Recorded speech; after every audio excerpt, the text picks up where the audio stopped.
भी हैं, यानी करेंगे हम टोटल 32 क्वेश्चंस, बट आप 30 क्वेश्चंस में से एक बार देखिएगा कि कितने मार्क्स आपके आ पा रहे हैं। ज़्यादातर पीडीएफ शेयर कर दी हैं। जो नया नोट्स का पीडीएफ है आपका, फ्री नोट्स का, सीडीपी का और बाकी सब्जेक्ट्स का, वो भी जल्दी आपके साथ शेयर हो जाएगा। मैराथन करेंगे 5 दिसंबर से।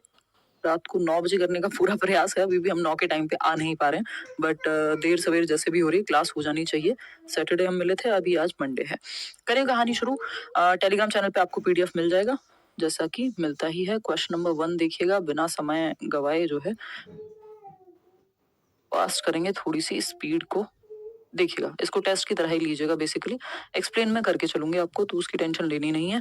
क्वेश्चन नंबर 1 देखिएगा, ये कहता है development is a continuous process, यानी विकास एक सतत चलने वाली प्रक्रिया है, जीवन पर्यंत चलता रहता है, life long, but it is not uniform for all children, लेकिन सभी बच्चों के लिए एक समान नहीं है या यूनिफॉर्म नहीं है।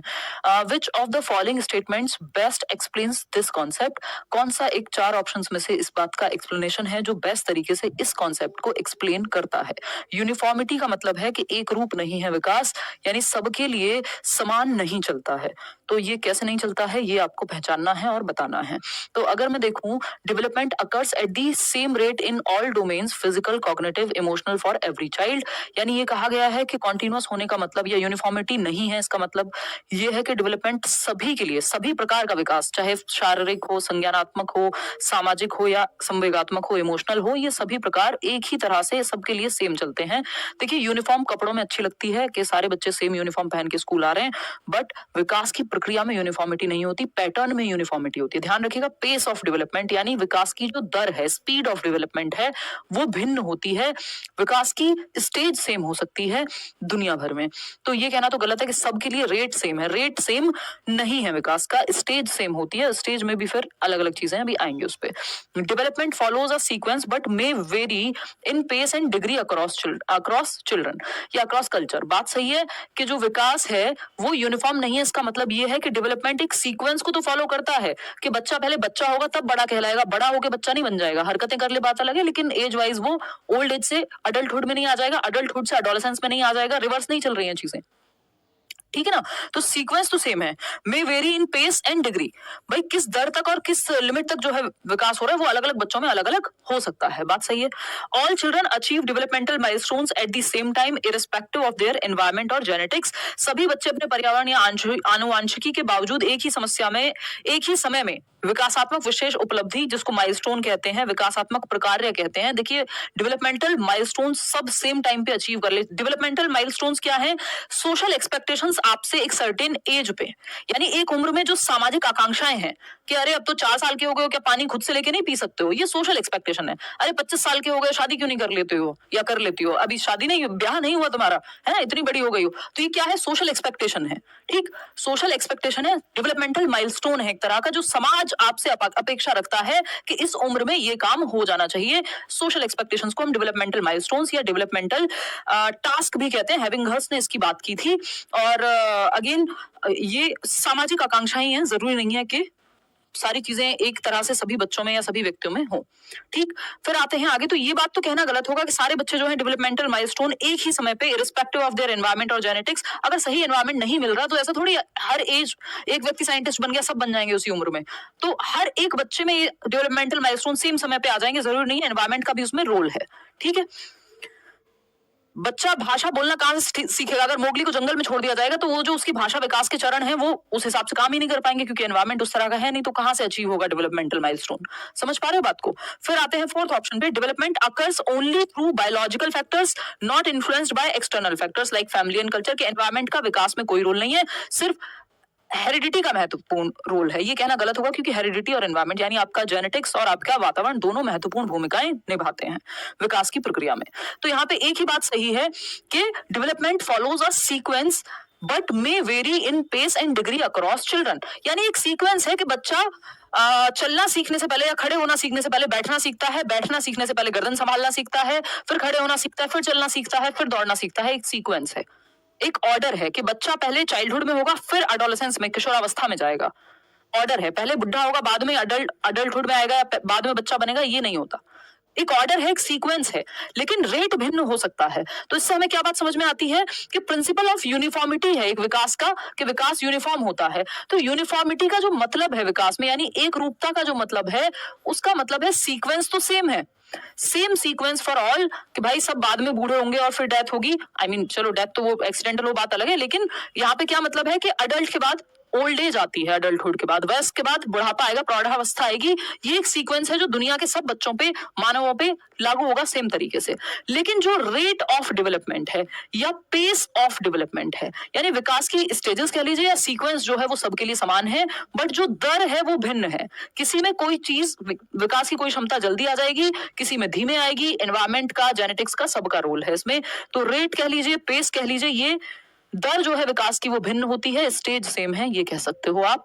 ठीक है, स्टेज में भी जो कई लोग हैं, जो कई मनोवैज्ञानिक हैं जो कहते हैं कि भाई स्टेज जो है वो एक पर्टिकुलर दिन पे नहीं अचीव हो जाती हैं, अलग अलग लोगों के लिए अलग अलग है, या सामाजिक सांस्कृतिक हैं वो भी, कि बचपन भी सबके लिए सेम नहीं है। एक गरीब घर और अमीर घर के बच्चे के लिए बचपन सेम नहीं होता। Second option is the right answer. आगे बढ़ेंगे क्वेश्चन नंबर सेकंड पे। क्वेश्चन नंबर सेकंड क्या कहता है? क्वेश्चन नंबर सेकंड कहता है, और देखो क्योंकि यूनिफॉर्मिटी मतलब विकास की दर में भिन्नता है, तो इसलिए हम मेथड्स में भी भिन्नता रखते हैं, सबके लिए यूनिफॉर्म मेथड या सेम मेथड यूज नहीं करते। ठीक, क्वेश्चन नंबर 2 देखिएगा, अ child raised in a resource rich environment. कैसा एनवायरनमेंट? जहां रिसोर्सेज भर भर के हैं, यानी संसाधन पूर्ण या संसाधन परिपूर्ण वातावरण है, जहां बच्चे को जो है खाना भी अच्छे से मिलता है, खेलने को भी अच्छे से मिलता है, पढ़ने को भी अच्छे से मिलता है, अच्छे से अच्छे मेथड से पढ़ाया जा रहा है, पूरी टेक्नोलॉजी है, सब कुछ है। कॉन्ड्यूसिव एनवायरनमेंट जिसको हम कहते हैं, यानी समृद्ध वातावरण है जो बच्चों को मिलना चाहिए, हर बच्चे को मिलना चाहिए कायदे में तो, बट मिल नहीं पाता। ठीक, तो a child raised in a resource rich environment, जहां भर भर के संसाधन है, with access to quality education, गुणवत्तापूर्ण शिक्षा भी मिल रही है, उसका भी एक्सेस है, अच्छे स्कूल में भेजा जा रहा है, हेल्थ केयर सिस्टम प्रॉपर है, एंड रिक्रिएशनल फैसिलिटीज, यानी ऐसी फैसिलिटीज जहां बच्चों को खेलने कूदने, स्पोर्ट्स, जो भी एक्स्ट्रा करिकुलर एक्टिविटीज हैं वो सब हैं। कह लीजिए आप सचिन तेंदुलकर का बच्चा हो सकता है, या अंबानी के बच्चे हो सकते हैं, या कोई भी समृद्ध परिवार, ये तो जस्ट मैं एग्जांपल दे रही हूँ, कि उनको रिसोर्स रिच एनवायरनमेंट तो मिला है, ये बात हम कह सकते हैं। लेकिन क्या ये गारंटी है कि वो सचिन तेंदुलकर ही बन जाएंगे? जो कि होना भी नहीं चाहिए, क्योंकि हम ये सेम एक्सपेक्टेशन रख भी नहीं सकते। लेकिन पूछा कुछ ऐसा ही जा रहा है सवाल में, आसान भाषा में अगर हम इसको समझना चाहें तो ऐसे देख सकते हैं।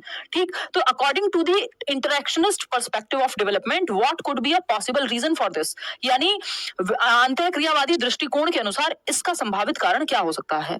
इंटरेक्शनिस्ट क्या कहते हैं? बेसिकली इंटरेक्शनिस्ट कह रहे हैं कि आपकी हेरिडिटी है और एनवायरमेंट है, तो वो जो हेरिडिटी है जब एनवायरमेंट में इंटरेक्ट करती है तो एक सर्टेन वे में जो है विकास होना चाहिए। पहला ऑप्शन है, the child's genetic potential for academic success is limited which the environment can not improve, यानी ये कह रहे हैं कि लिमिटेड है उसका जो जेनेटिक पोटेंशियल है और एनवायरमेंट से इंप्रूव नहीं हो सकता। नहीं, इंटरेक्शनिस्ट एनवायरमेंट को भी महत्व देते हैं। The child lacks motivation due to over dependence on environmental resources, ज्यादा डिपेंड हो गया है, ज्यादा रिसोर्सेज मिलेंगे तो बच्चा बिगड़ जाएगा। ये वो वाली बात है जो आमतौर पे हमारे घरों में चलती है, तो वो वाली चीज यहाँ पे नहीं है कि अगर आप सही रिसोर्सेज दे रहे हो, सही मात्रा में रिसोर्सेज से सारे बच्चे नहीं खराब हो जा रहे हैं। मतलब रिसोर्सेज से खराब नहीं हो रहा बच्चा, वो डिफरेंट रीजन है, वो कहीं भी हो सकता है अगर गलत दिशा में जाना होगा तो।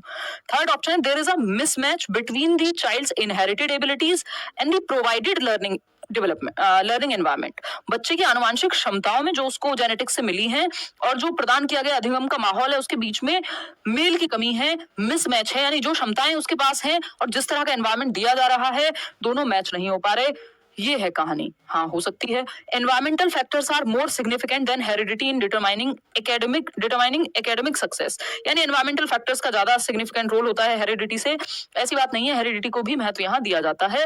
बच्चे की आनुवांशिक क्षमताओं और प्रदान किए गए अधिगम के माहौल के बीच कुछ तो डिफरेंस है। बात ये हो रही है कि जो क्षमताएं हैं उसके अकॉर्डिंग चीजें अगर नहीं मिलेंगी तो गड़बड़ होगी।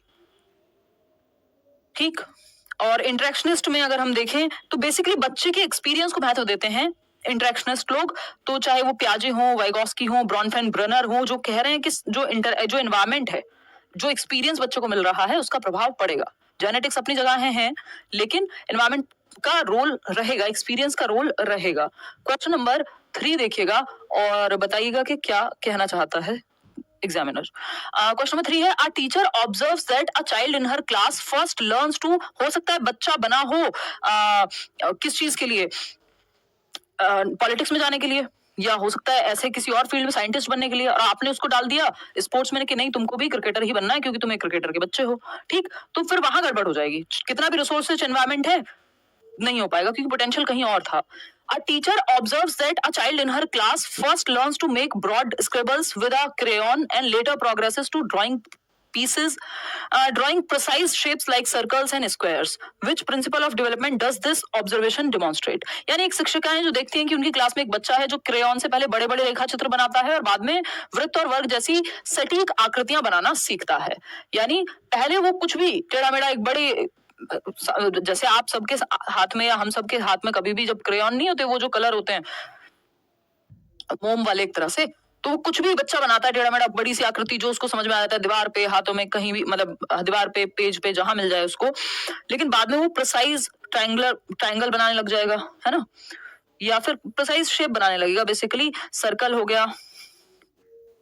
ये कैसे कर पा रहा है बच्चा? क्या है सामान्यकरण से विशिष्टीकरण की तरफ जा रहा है, किसकी तरफ जा रहा है फटाफट बताओ। डेवलपमेंट फॉलोज अ सेफेलोकॉर्डल पैटर्न, तो ये तो हेड टू टो जाना चाहिए था सेफेलोकॉर्डल में, तो सिरोध बदोन्मुखी में तो सर से पैर की ओर जाना चाहिए था कि पहले सर से संभालना सीखेगा, फिर गर्दन संभालना सीखेगा, फिर ये जो टॉर्सो है आपका वो फिर टांगों पे कंट्रोल आएगा, खड़े होना सीखेगा, फिर चलना सीखेगा।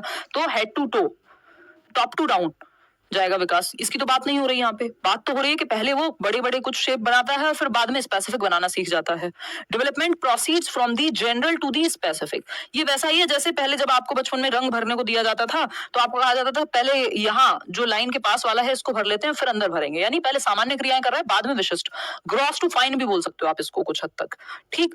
Development is influenced more by heredity than environment, उसकी तो बात ही नहीं हो रही, यहाँ तो एनवायरमेंट की ही बात चल रही है। Development is a discontinuous process, जब प्याजे नहीं लिखा या आपसे पूछा नहीं है कॉन्टिन्यूअस वर्सेस डिसकंटीन्यूअस के बारे में तब तक अपनी मर्जी से नहीं लगाना इसको, ठीक। तो विकास सामान्य से विशिष्ट की ओर बढ़ता है कि पहले वो सामान्य क्रियाएं कर रहा था, बड़ी बड़ी जनरल शेप्स बना रहा था, है ना, ग्रॉस मोटर या ग्रॉस मोटर है तो इसमें फाइन ही, लेकिन ये जो जनरल टू स्पेसिफिक है इसी के अंदर फिर ग्रॉस टू फाइन भी आ जाता है आपका।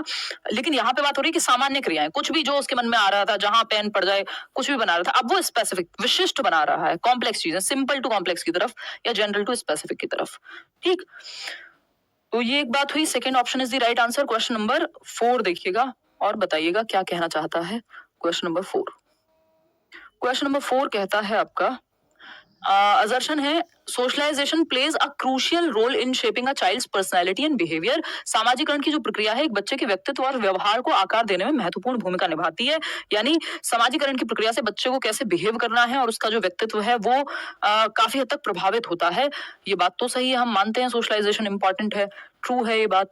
अब क्या रीजन क्या है इस बात का? Socialisation is the process by which individuals acquire values, यानी मूल्य क्या सही है क्या गलत है, बिलीव्स किस बात में वो विश्वास रखते हैं, and behaviours appropriate to their society, यानी किस समाज में कैसे व्यवहार करना एक्सेप्टेबल होगा, किन चीजों को मान्य माना जाएगा, जो चीजें हैं जो एबनॉर्मल बिहेवियर है क्या नॉर्मल है, क्या कपड़े पहनने हैं, अगर मैयत पे जाना है तो एक तरह के कपड़े और शादी में जाना है तो एक तरह के कपड़े, उल्टा कर देंगे तो थोड़ा सा अजीब हो जाएगा। कैसे पता लगा हमें ये अजीब हो जाएगा? सामाजिकरण से। घर में मेहमान आ रहे हैं तो आप सफाई करने लगते हैं और खुद आप कैसे भी पड़े हों, ये क्या कैसे हमें पता लगा? सोशलाइजेशन से। तो सामाजिकरण वो प्रक्रिया जिसके माध्यम से एक इंडिविजुअल या व्यक्ति जो है ये वैल्यूज एक्वायर करता है, कुछ मूल्य एक्वायर करता है, क्या सही है क्या गलत है, कहाँ पे क्या उसके विश्वास है, वो किस चीज में विश्वास रखेगा, किस रिलीजन को फॉलो कर रहा है, व्हाटएवर, ये सब सामाजिकरण से। समाज में कैसे रहते हैं इसका नियम, समाज के कुछ नियम कायदे कानून तौर तरीके हैं, उनको एक्वायर करने की प्रक्रिया सामाजिकरण कहलाती है, उनको सीखने की प्रक्रिया अडेप्ट करने की प्रक्रिया सामाजिकरण कहलाती है। तो ये बात तो सही है कि पर्सनैलिटी और बिहेवियर फिर आपका जिस समाज में आप रह रहे हैं, अमेरिका में रहते हैं तो आपके लिए सही गलत कुछ और होगा,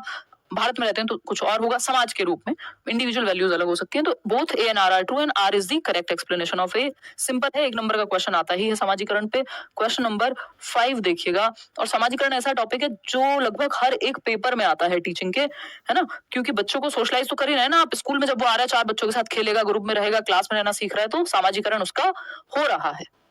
नेक्स्ट है आपका question number 5, which of the following examples best illustrates the concept of assimilation in Piaget's theory of cognitive development. पियाजे की थियरी में जो संज्ञानात्मक विकास का सिद्धांत है पियाजे का, उसमें आत्मसातीकरण का क्या मतलब है? 4 ऑप्शंस को पढ़ के बताना है, अच्छा सवाल है ना।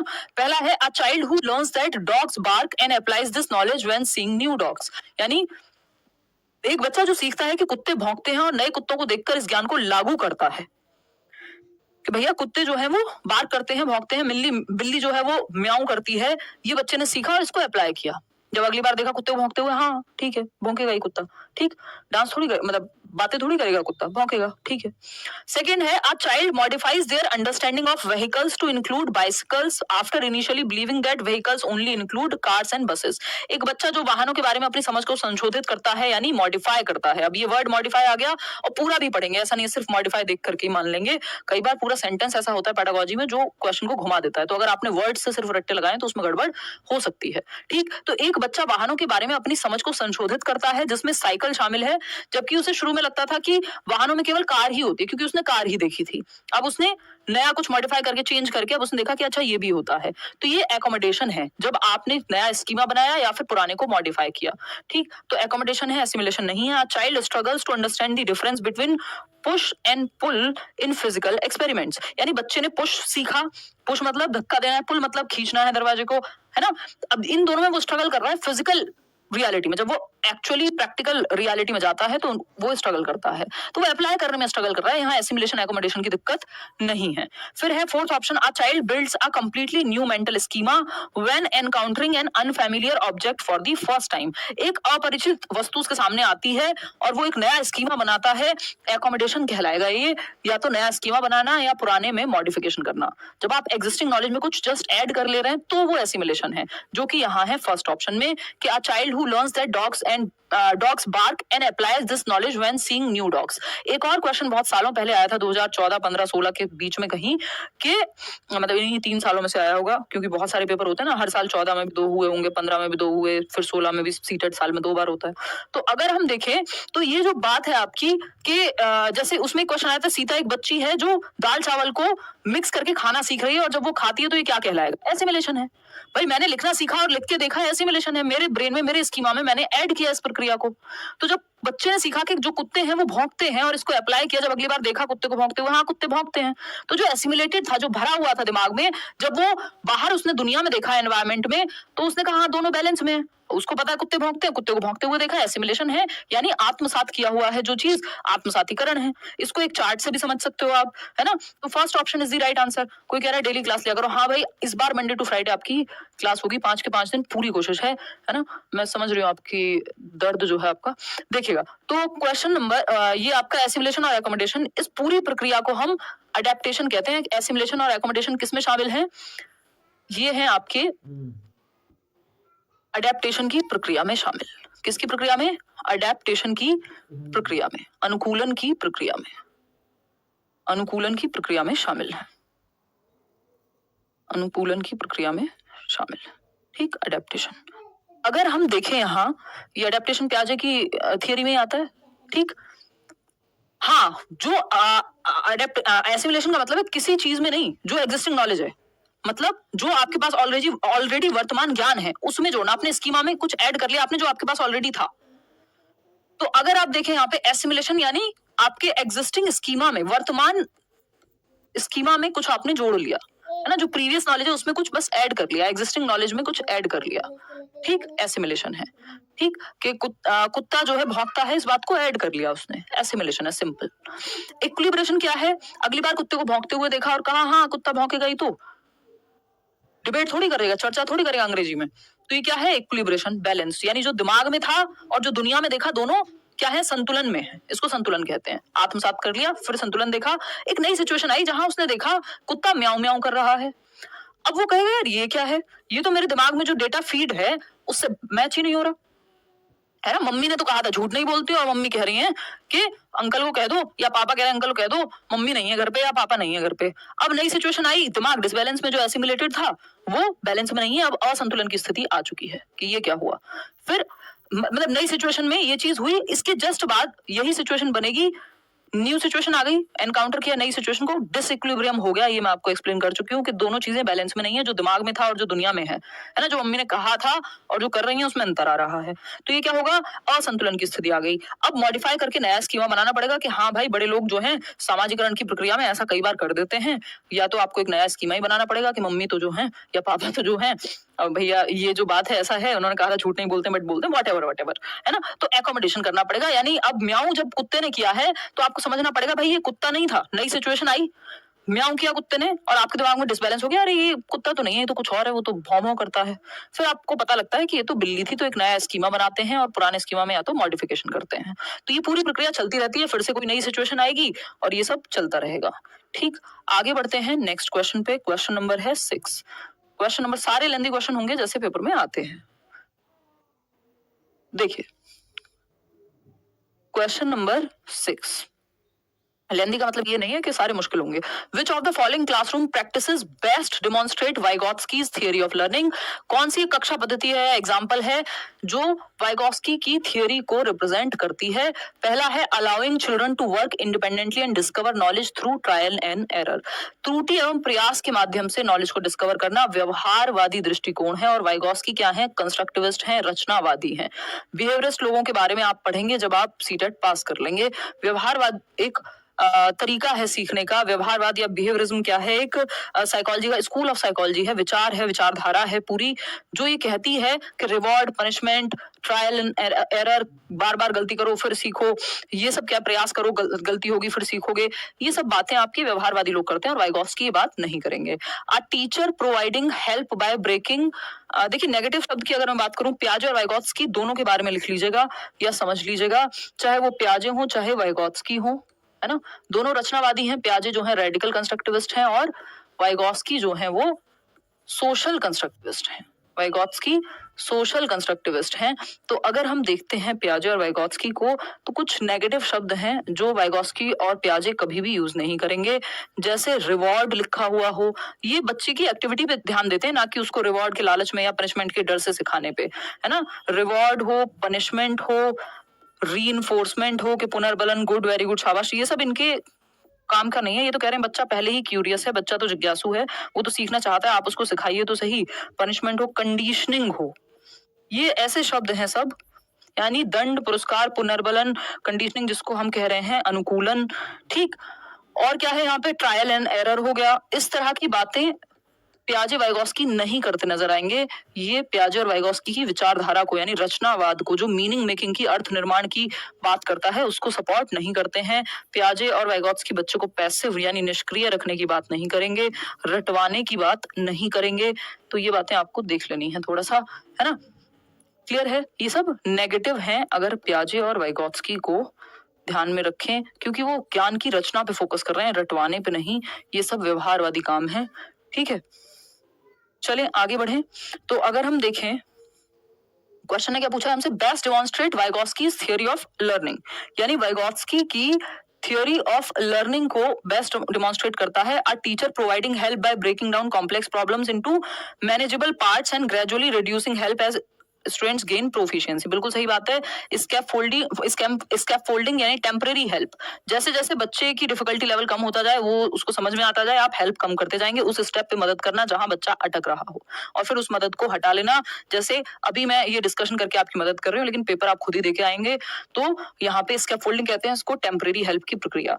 थर्ड ऑप्शन है relying solely on textbooks and, जब बच्चे के माता पिता उसको लिखना सिखा रहे हैं, पेन पकड़ते हैं, शुरुआत में टीचर भी पेन पकड़ा करके कई बार मदद करती है सिखाने में, लेकिन जब वो खुद से सीख जाता है तो वो मदद हटा ली जाती है। तो टेम्परेरी हेल्प को स्कैफोल्डिंग कहते हैं, अस्थायी मदद।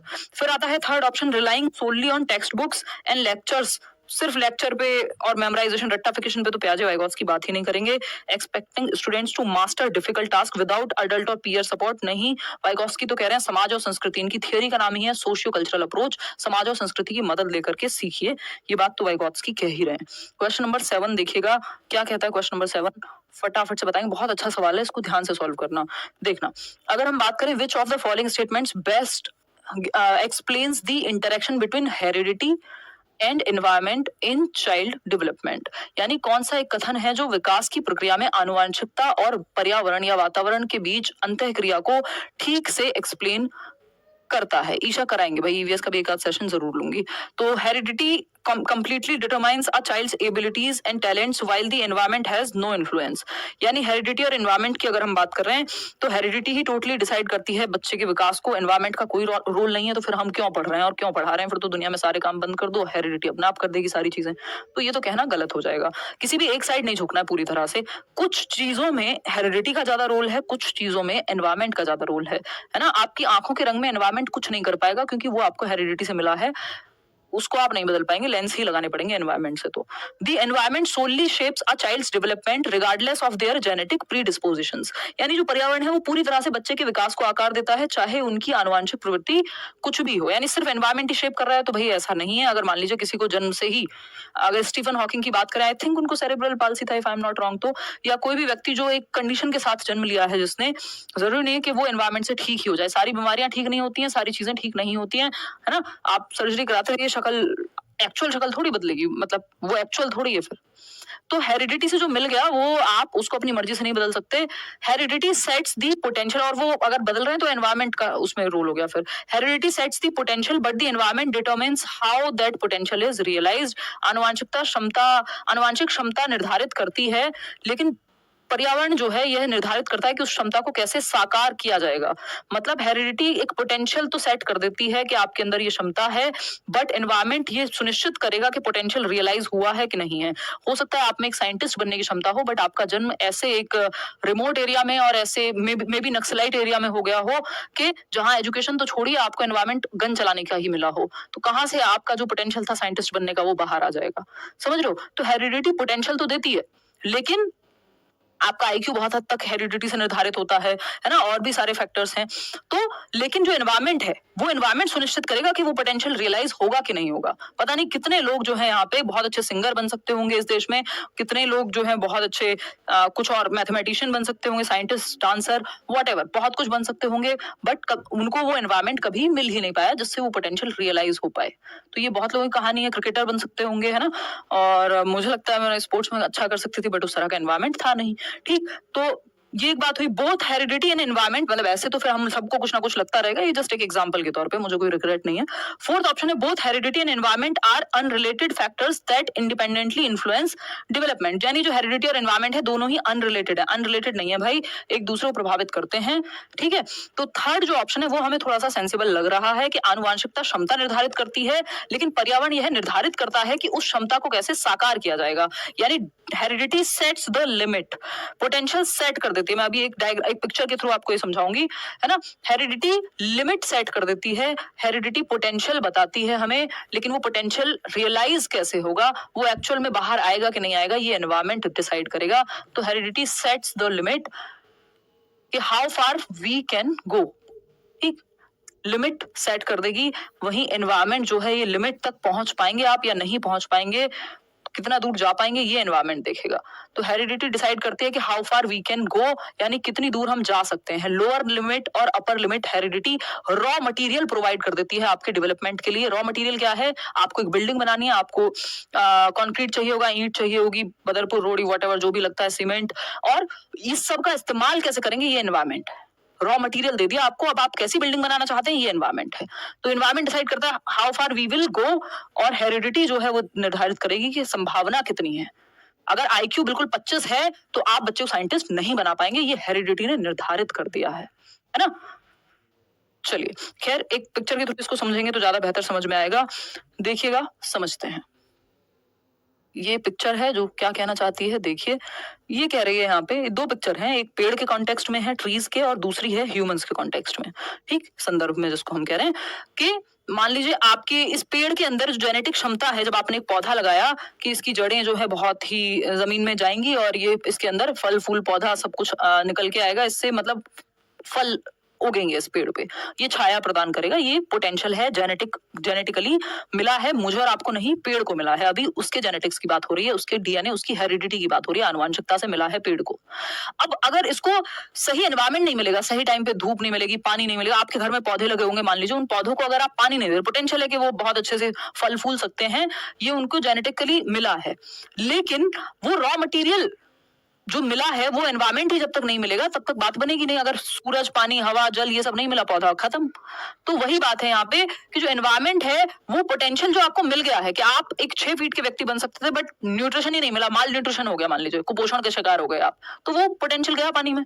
ठीक, तो हेरिडिटी और एनवायरमेंट दोनों महत्वपूर्ण हो जाते हैं। जैसे बच्चे के केस में अगर हम बात करें, ये सेब देख के मेरे दिमाग में यही आया कि न्यूटन उस दिन बैठे थे और सेब होता ही नहीं गिरने के लिए, तो कैसे होता है?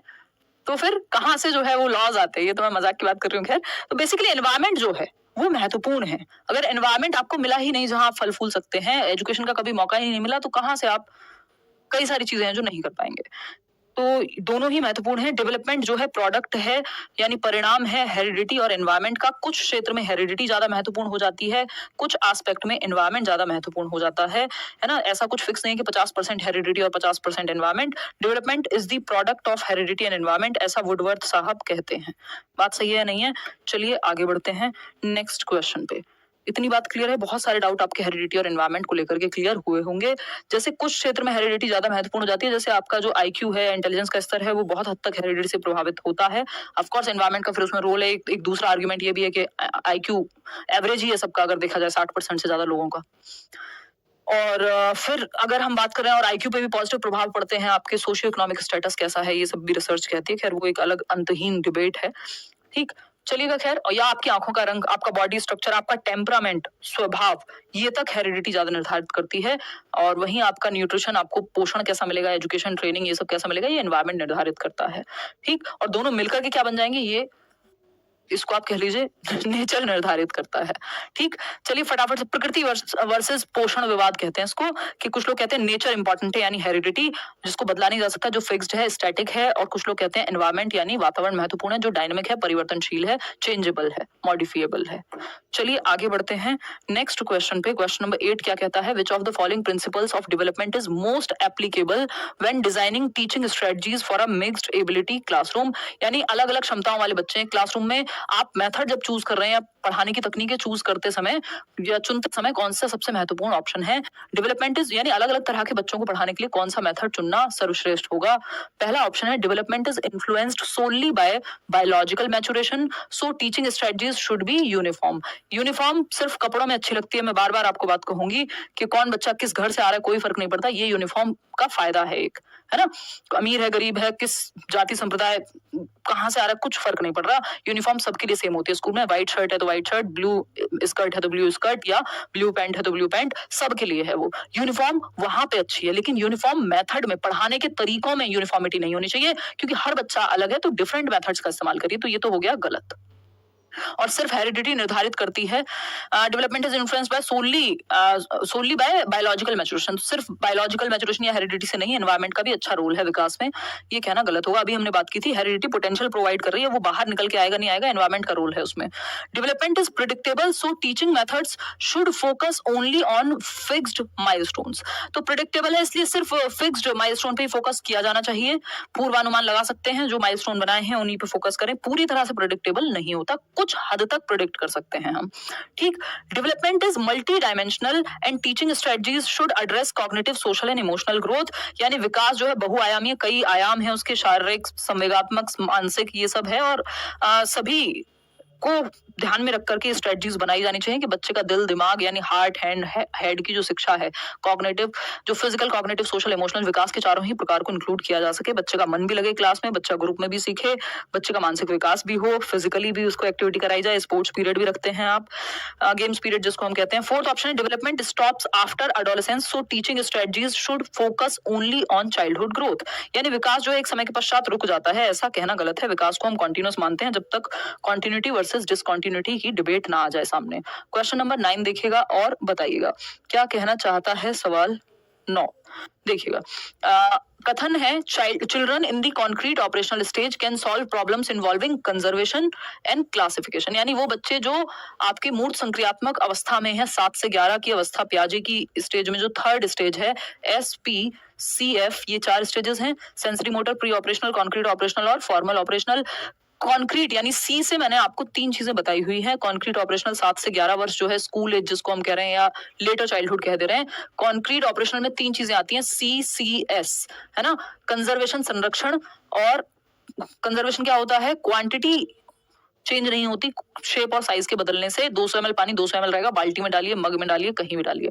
ठीक, तो ये है आपका कंजर्वेशन संरक्षण के गुण के वॉल्यूम सेम रहता है, शेप और साइज बदलने से वॉल्यूम नहीं बदलता, यानी मात्रा नहीं बदलती। फिर है क्लासिफिकेशन, बच्चा अलग अलग गुण के आधार पे, अगर ये ट्राइंगल है, ये सर्कल है, बांट पाएगा। और सीरिएशन है, घटते बढ़ते क्रम में लगाने की क्षमता, जो अपवर्ती और अनुवर्ती पढ़ते थे हम, असेंडिंग डिसेंडिंग ऑर्डर, ये तीनों क्षमताएं आ जाती हैं। तो यहाँ पे क्या बात हो रही है कि कंजर्वेशन आ जाएगा, क्लासिफिकेशन आ जाएगा, बिल्कुल ट्रू बात है, सत्य है। रीजन क्या है, the concrete operational stage is characterised by the development of abstract thinking. अमूर्त चिंतन पे बेस्ड है ये, और हाइपोथेटिकल रीजनिंग पे बेस्ड है। कॉन्क्रीट ऑपरेशनल मूर्त संक्रियात्मक अवस्था, ये कहना एकदम गलत बात है ना? क्यों? क्योंकि हाइपोथेटिकल डिडक्टिव रीजनिंग और अमूर्त चिंतन, यहाँ पे कॉन्क्रीट जिन चीजों को टच और फील कर सकते हैं, स्पेन के प्रति लॉजिक आ जाएगा कॉन्क्रीट ऑपरेशनल में, बट एब्स्ट्रैक्ट अमूर्त चीजें जो सामने नहीं है ना, जैसे प्रेम क्या है, कैसे छू के बताओगे, नहीं। तो एब्स्ट्रैक्ट थिंकिंग या हाइपोथेटिकल रीजनिंग नेक्स्ट स्टेज में आती है फॉर्मल ऑपरेशनल में। ये दोनों उसके गुण हैं, ना कि इसके। तो ए तो सही है, आर गलत है। Third option is the right answer over here. आगे बढ़ेंगे, क्वेश्चन नंबर 10 देखिएगा। 1/3 काम आपका इस क्वेश्चन पे खत्म होता है, थोड़े लेंदी क्वेश्चंस आने शुरू हो जाएंगे। ये क्या कहता है, according to Vygotsky, how do cultural tools यानी सांस्कृतिक यंत्र, for example language, symbols, technology, influence a child's cognitive development. Vygotsky के अनुसार सांस्कृतिक उपकरण, भाई वाइगॉस्की कह रहे हैं ना, सोसाइटी, कल्चर और लैंग्वेज, SCL, ये तीनों बहुत महत्वपूर्ण है बच्चे के संज्ञानात्मक विकास के लिए, यानी उसके दिमाग के विकास के लिए। तो जब हम बात कर रहे हैं कि सांस्कृतिक टूल क्या होंगे, संस्कृति में क्या क्या है, आपके कुछ सिंबल्स हैं, भाषा है, टेक्नोलॉजी है, तीज त्योहार सब है ना, फेस्टिवल्स जिनको हम कह रहे हैं। तो ये कैसे महत्वपूर्ण रोल प्ले करते हैं, ये पूछा है हमसे। Cultural tools have no significant impact, भाई हमें पता है SCL, सोसाइटी, कल्चर और लैंग्वेज, ये तीनों बहुत महत्वपूर्ण भूमिका निभाते हैं बच्चे के दिमाग के विकास में, ये वाइगॉस्की कह रहे हैं। तो ये कहना तो गलत होगा कि सिग्निफिकेंट नहीं है। Cultural tools act as aids that extend a child's cognitive development या cognitive abilities, allowing them to solve more complex problems and engage in higher order thinking. सांस्कृतिक उपकरण जो है, ये भाषा हो, प्रतीक हो, प्रौद्योगिकी हो, टेक्नोलॉजी, और टेक्नोलॉजी के माध्यम से तो सीख रहे हैं आप कहीं ना कहीं देखा जाए तो, और मैं भाषा का भी इस्तेमाल कर रही हूँ, तो ये सब टूल्स हो गए, है ना। अलग अलग संस्कृति में अलग अलग भाषाएं होंगी, जिससे उन्हें अधिक जटिल समस्याओं को हल करने में उच्च क्रम का चिंतन डेवलप होगा, हायर ऑर्डर थिंकिंग आपकी विकसित होगी। जब आप पढ़ रहे हैं, किसी से कोई बात सुन रहे हैं, है ना, इन सब का सिंबल्स का यूज कर रहे हैं, तो संज्ञानात्मक विकास होगा, बात तो सही है। फिर भी थर्ड ऑप्शन देख लेते हैं।